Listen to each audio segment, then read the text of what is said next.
दरम्यान या संदर्भात कौटिल्य अकॅडमीतनं पेपर पालकांनी विकत घेतल्याचा आरोप रोहित पवारांनी केलाय।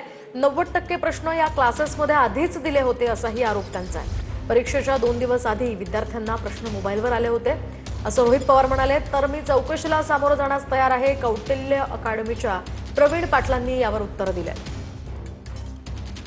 आणि या क्लासेसकडे 90% प्रश्न हे आधीच दिले गेले होते आणि ते दिल्यानंतर तिथे 20 मार्च म्हणजे 2 दिवस आधी 22 मार्चला परीक्षा होती। 2 दिवस आधी तो परीक्षार्थी उमेदवाराच्या मोबाईलवर तो जे प्रश्न होते 90% ते त्याच्याकडे आले, त्याचा अभ्यास केला गेला। आणि मग ह्यात होतं असं एक समजून घ्या की तो जो क्लासेसचा माणूस आहे तो त्या उमेदवारांना पैशांचा ॲडव्हान्स दिल्यानंतर पैसे दिल्यानंतर व्हॉट्सअपवर सगळ्या गोष्टी पाठवायच्या आणि 2-3 मिनिटांनंतर तो डिलीट फॉर ऑल करून टाकायचा। यात झालं असतं एका उमेदवाराने ते सगळे डाउनलोड झाले आणि फक्त आपल्याकडे पुरावा असावा म्हणून मित्राला ते सगळे पुरावे त्या ठिकाणी पाठवले। त्यामुळे तिथे पुरावे हे आपल्या हातामध्ये आता लागलेले आहेत। काय ज्या घटना घडलेल्या आहेत त्याच्याबद्दल खरंच मला पुरेपूर माहिती नाहीये। आणि जेव्हा हे सगळं झाल्यानंतर संबंधित व्यक्ती माझ्याकडे अभ्यासाला यायच्या, विचारपूस करायच्या, इंटरव्ह्यूची तयारी कशी करायची याच्याबद्दल विचारपूस झालेली आहे। कमीत कमी 10-15 वेळेस त्यांनी विचारपूस केलेली आहे, परंतु मी कुठल्याही पद्धतीचं असं व्हॉट्सअप चॅट किंवा माझ्या जी रेकॉर्डिंग्स आहेत किंवा चुकीच्या पद्धतीने ते मेसेजिंग केलं गेलेलं आहे असं मला तरी वाटतंय। आणि मी चौकशीसाठी पूर्णपणे सामोरे जाण्यासाठी तयार आहे सर। दरम्यान या संदर्भात विजय वडेट्टीवार यांनी ट्विट केले, ते काय म्हणतात आपण पाहूयात। नीट पेपर फुटी प्रकरणी आंदोलनामुळे केंद्रीय शिक्षण मंत्र्यांचा राजीनामा झाला, तरी महाराष्ट्रातल्या महायुती सरकारला जाग येत नाहीये। यांनी राज्याच्या शिक्षण व्यवस्थेची, परीक्षांची पार वाट लावून टाकली आहे। हा विद्यार्थ्यांचा विश्वासघात आहे। महायुती सरकारला फक्त विरोधकांचे पक्ष फोडायला, खोके गोळे करायलाच या ठिकाणी जमतं असं म्हणत पोरांचे पेपर फुटताना मात्र डोळ्यांवर पट्टी बांधून असतात। या पेपर फुटीची उच्चस्तरीय चौकशी करा अशी मागणी वडेट्टीवारांनी केली आहे। तर त्या दलालांना आणि त्यांच्या पाठीशी असलेल्या राजकीय शक्तींवर कारवाई करण्याची मागणी वडेट्टीवारांनी केली आहे। दरम्यान एमपीएससी पेपर फुटी प्रकरणी अत्यंत महत्त्वाची अपडेट हाती येते आहे। एमपीएससीच्या औषध निरीक्षक भरती परीक्षेचा पेपर फुटल्याची तक्रार बनावट असल्याचं बोललं जात आहे। एमपीएससी मधील सूत्रांनी ही माहिती दिली आहे। तर पुन्हा लवकर परीक्षा होणार नाही म्हणून पेपर फुटल्याचा हा बनाव रचला गेल्याचं सूत्रांकडून कळत आहे। एकूणच तक्रारीचा ईमेल बनावट असल्याची माहिती ही सूत्रांनी दिलेली आहे। एमपीएससी पेपर फुटी प्रकरणी ही महत्त्वाची अपडेट सध्या आपण पाहतोय। या संदर्भात अधिकची माहिती जाणून घेऊयात ग्राफिक्सच्या माध्यमातून।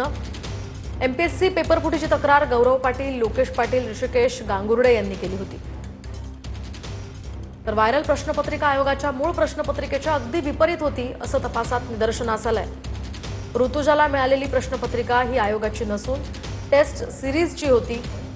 त्याबाबत आयोगाची बदनामी करण्याचा कोणताही हेतू नव्हता।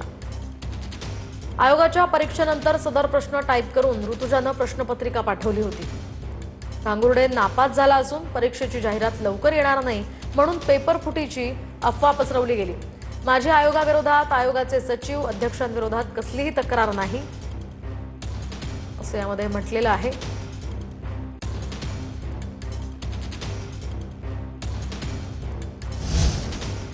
मात्र एमपीएससी कडनं स्पष्टीकरण देण्यात येत आहे की संबंधित तरुणानं मेल केलेला आहे की असा कुठलाही पेपर फुटलेला नाहीये, मी बनाव रचला। कितपत तथ्य वाटतं आणि तुमचे आरोप आणि त्यानंतर एमपीएससीचं हे स्पष्टीकरण? बनाव रचला असं जर ते म्हणत असतील, म्हणजे जो कोणी तुषार पाटील त्यांनी पत्र दिलेलं आहे त्याला पहिलं उचला आणि त्यांनी असं का लोकांना फसवलं हे तुम्ही तिथं विचारा। पण आमच्याकडे जे पुरावे आलेले आहेत ते पूर्णपणे खरेत असं आमचं तिथं मत आहे। त्यामुळे त्या सगळ्या पुराव्यांची शहानिशा होणं तितकंच महत्त्वाचं आहे। फक्त बोलणं की अरे ज्याची तक्रार केली होती तो म्हणतोय का ही तक्रार माझी नाही, याच्यावर आम्ही काय थांबणारी लोक नाहीत।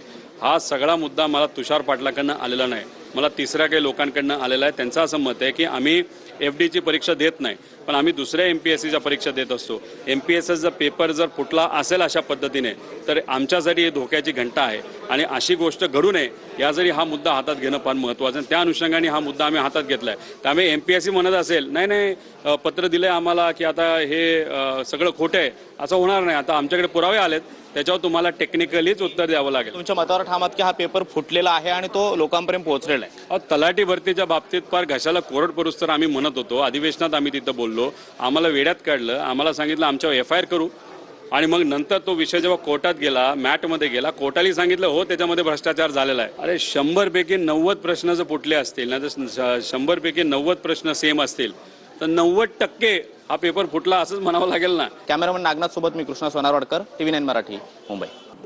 एकीकडे अभियंत्यांच्या परीक्षेचा हा सगळा घोळ चालू असताना विशेष मी कालही काही चॅनलवर म्हटलं होतं की MPSCचे सचिव असं सांगतायत की असा कुठलाही घोटाळा झाला नाही किंवा घोटाळा झाला असेल तर आम्ही चौकशी करू. मला वाटतंय MPSCच्या सचिवांनी पहिल्यांदा घोटाळा झालाय का नाही याबद्दल आधी स्वतःची खात्री करून घ्यावी. कारण एकदा घोटाळा झाला नाही, दुसऱ्यांदा घोटाळा झाला तरी आम्ही चौकशी करू असं जे MPSCचे सचिव म्हणताहेत त्यांना मी कालही म्हटलं होतं, परत एकदा सांगते की त्यांनी एकदा आमच्या समोर येऊन जरा समोरासमोर चर्चा करावी, म्हणजे या सगळ्यांमध्ये नेमका काय घोळ झालाय आणि काय नुकसान झालंय ते आम्ही तुम्हाला सांगू शकू.